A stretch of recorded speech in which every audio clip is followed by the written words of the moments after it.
guys about sustainability. Well, it's a big word with a big concept, and it covers a vast area of our lives, the very definition of which has undergone various changes and interpretations since the 1980s.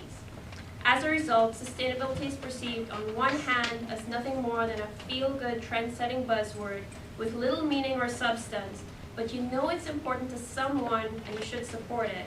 And on the other hand, as an important but unfocused concept that everyone needs to do in order to survive, not only as a species, but as a planet. So what is sustainability at its core? Sustainability is the capacity to endure, to maintain, or to support each other using the resources available so that we can continue to coexist on this planet. In other words, it's about relationships.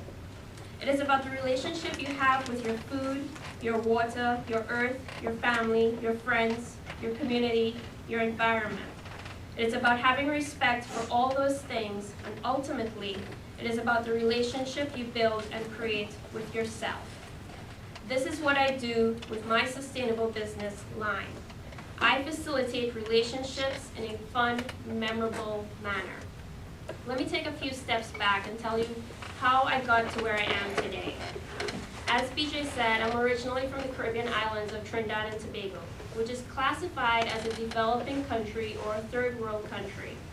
You are from the USA, which is classified as a highly developed country or a first world country. Everyone that comes to the States wants to experience the American dream, the land of opportunity. And one of the things that visitors to this first world country wish to experience is its food. The golden, crisp-looking French fries of McDonald's, the juicy meat burgers of Burger King, the all-you-can-eat shrimp or crab legs from Red Lobster, the dark, steamy grande coffees of Starbucks, and if you're from Trinidad like me, you definitely want to try the Colonel's fried crispy KFC chicken. And I did just that. It was my mission to try every single fast food place in this great land of plenty. And I was sorely disappointed with each and every one of them. This was my crash course on the difference between advertising and reality. The portions were smaller, some of the food lacked taste once it cooled, the list was endless. Of course, I also went to the grocery stores, because as much as I would have liked to, I could not live 24/7 on fast food only, mostly because the novelty of it wore off and my disappointment was growing. So I visited the grocery stores in search of those ripe, awesome-looking fruits and vegetables, and I found some amazingly awesome-looking fruits and vegetables. Red tomatoes, yellow bananas, dark green spinach, already pre-washed and pre-packaged, not a blemish in sight. I couldn't wait to sink my teeth into them, only to be majorly disappointed yet again. The produce weren't ripe and juicy as their color suggested. They also lacked flavor. I started looking closer. Mind you, I left the third world country where we ate fresh cooked meals for breakfast, lunch, and dinner, where our snacks comprised of whatever fruit was in season, where our meats were purchased from the butcher or the fisherman, most often having been freshly killed and cut to our specifications, where fruits like apples, grapes, and pears were a treat during the Christmas season only. I left a developing country where families went to the farmer's market every weekend to buy that week's produce, where dogs and cats got the scraps from our tables, or if they were lucky enough, had a pot of food cooking each week made from those scraps and bits of pieces of meat not used during the week, where avocados were the size of your head and can cause some serious damage if they fell on your car. So yes, my biggest culture shock to coming to this land of plenty was food. Folks were not only hooked on fast food, but they readily accepted that the produce in the grocery stores were what they should be consuming. Families weren't eating around their dinner tables, but instead were always either in a rush to leave in the morning with a cup of joe in one hand and a donut in the other, or in front of the television, or in the car in the drive-thru. The only table dining that took place outside of the home was at restaurants like Applebee's or the Olive Garden, where distractions are plenty and the server is trying to turn the table fast enough to seat the next eagerly waiting family or unsuspecting tourist. Actually, the only food action the family dinner table ever saw was at holidays like Thanksgiving or Christmas. Also during this time, I had started to consume, like I said, more grocery bought produce, and was therefore eating what I thought at the time healthier. I would on occasion still stop at McDonald's and get a Mighty Kids meal, but this time, because I had been off of the fast food diet for a while, I was now able to actually taste the chemicals in the food. I would get sluggish and grumpy the next day, but I was still stubborn, and every now and then I would still sneak in some more McDonald's or Burger King. But at the grocery stores, I was eating conventional, non-organic foods. Until one day, I actually eventually broke out in hives from turkey. So what happened? I started to look even closer. This is where you need to not trust what the product says. Ed spoke about it earlier. If your product in the grocery store says organic or it says farm on it, it doesn't necessarily mean that's what it is. Do your research, read your labels, know where your food is coming from. So I knew there had to be a better and healthier way to life. That's when I found Slow Food in Charleston. Here were a group of people who were fighting to educate themselves and their community about the importance of the very things I took for granted in Trinidad, my third world country. I appreciated the irony of the situation. I had left a mecca of nutritious, flavorful, fresh, seasonal food, moved to a country that had a lot of food that was nutritionally poor, flavorless, and covered in chemicals, only to come full circle and search out, at the time, a small organization that encouraged and cultivated the farming practices of third world countries. So I got to meet the farmers, the ranchers, the fishermen, the shrimpers. I got to see how the food was grown, how the animals were raised. I can tell you about Farmer Karen and her rainbow carrots on Wadmalaw, or the truly juicy, deep red tomato from Farmer Greg on Edisto, Fisherman Mark, who's actually currently out in sea right now to try and get a good catch before the storm rolls in, or the goat milk used to make fresh goat cheese from cheesemaker Casey, or the clover-flavored honey from beekeeper Jim, or the frolicking goats and sheep from rancher Diane, or the fresh milk from Celeste cattle, or the gorgeous, rich yellow yolks from the yummy eggs from John's Happy Hens, just to name a few. More importantly, I got to experience food all over again. That is, food that was harvested during the right season when they were ripe, chock full of flavor and smell. You could literally taste the love in the final product. But I needed to do something more. I needed to find a way to bridge the gap between the two worlds while educating folks over food in a fun, memorable manner, and somehow incorporate the non-food community as well. And what a better way to do that than a lime. Liming in Trinidad is a way of life. Translated, it means hanging out with your friends and family anywhere with good food and beverages. So we created an underground supper club 3 years ago, and we gave it the acronym Local Impromptu Movable Evening, LIME. At the time, there were only about 100 supper clubs in the world. Today, there are well over 1,000, and that's only over 3 years.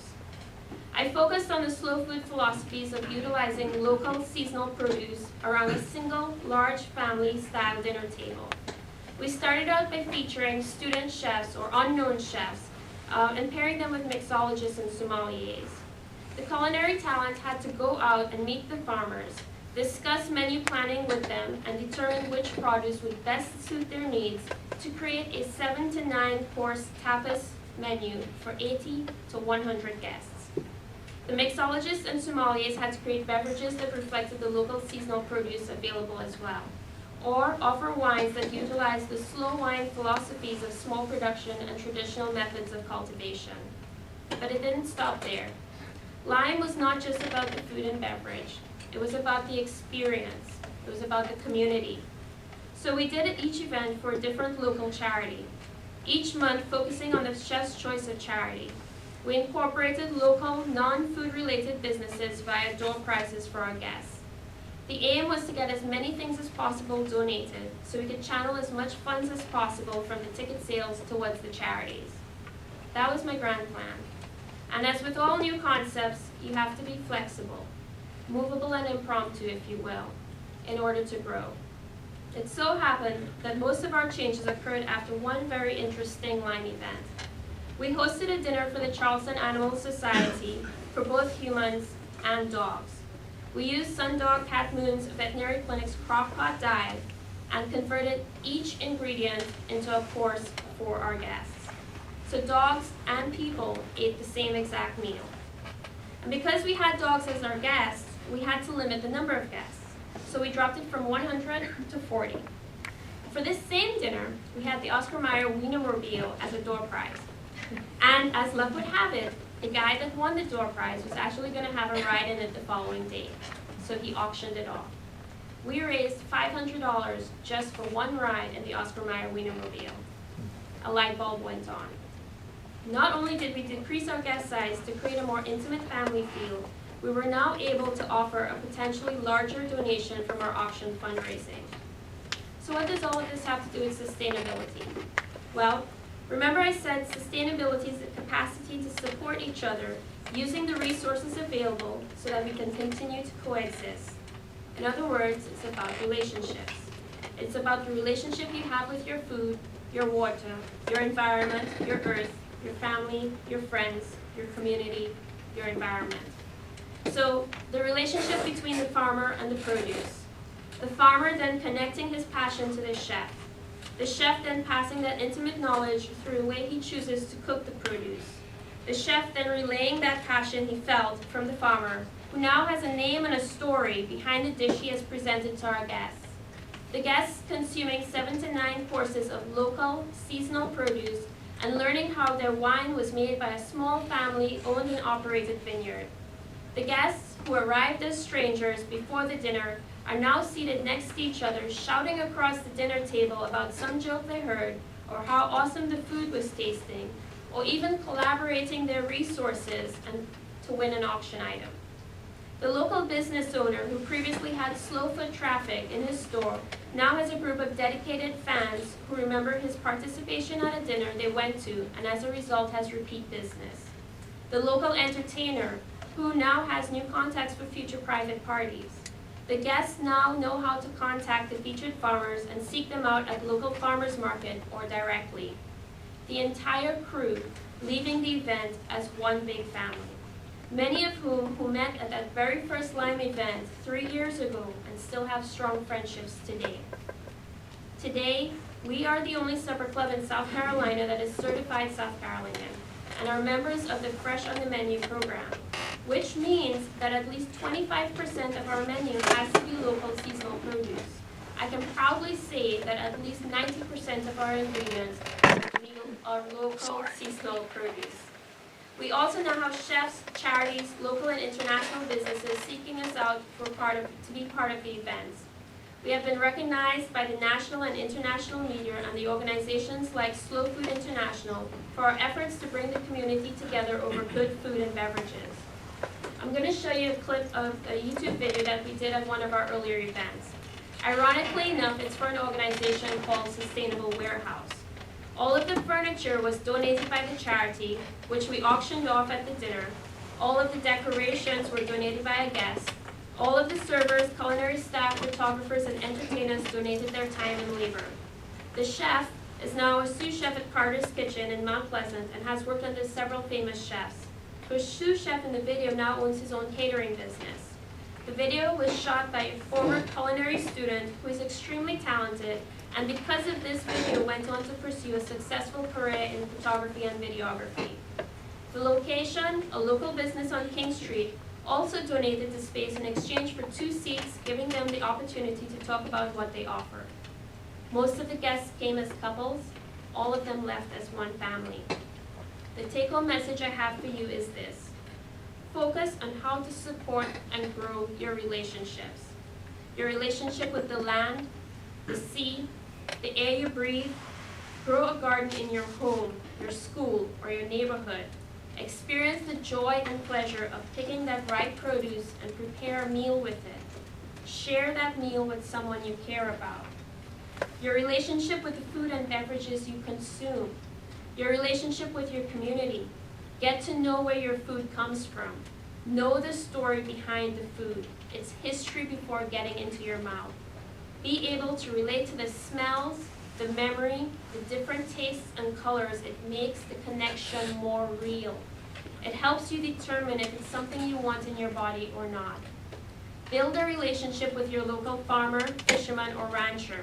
Spend a day or a year with any of them and truly understand the passion and gratitude that goes behind planting that initial seed, or catching that fish with your own hands, or feeding those baby chicks, or milking that cow, and watching it grow into the food you consume. Join an organization like Slow Food or the Children's Garden Project.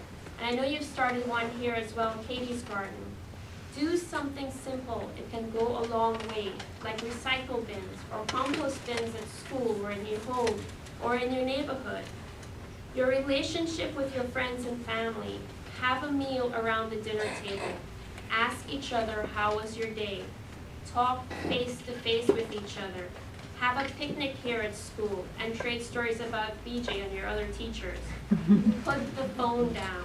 Experience something truly magical. And most importantly, your relationship with yourself. If you respect and honor your relationship with yourself, all of these other relationships will fall into place. You will be building, you will be sustaining not only a future, but a present day reality for us all. I hope you enjoyed the video.